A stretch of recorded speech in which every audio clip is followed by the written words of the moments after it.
In today's video, I'm going to teach you how to use page templates in Microsoft Loop. Templates in Loop let you capture a repeatable page layout, headings, sections, and components so you can spin up consistent pages in seconds. Here's how to set one up and use it confidently.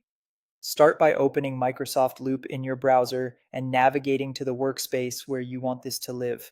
If you already have a page you reuse often, open it. If not, create a fresh page and lay out the structure you want to standardize. Add headings, dividers, checklists, tables, task lists, or any Loop components you rely on.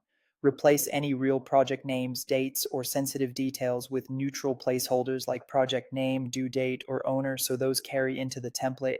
When the page looks right, save it as a template. In the sidebar, hover over the page name and click the three dots, the ellipsis, next to it.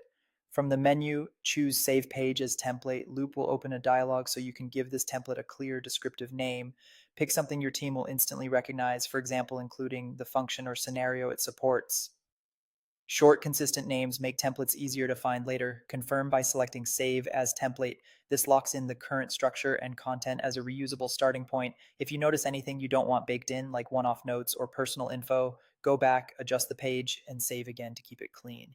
To use your new template, add a new page. Click the plus sign to create a page or link inside your workspace or within a specific section. The template gallery appears so you can choose how to start. You'll see curated options from Microsoft and a dedicated area for your custom items. Look for My Workspace templates. Find the template you just created, select it, and click Use this template. Loop instantly generates a new page with the same layout and components you defined, ready for you to personalize. Swap the placeholders for real details, and you're off to the races. That's the complete flow. Design a page, save page as template from the ellipsis, name it, save it, then add a new page and pick it from My Workspace templates. With this in place, your team can create consistent, high quality pages in a few clicks every time.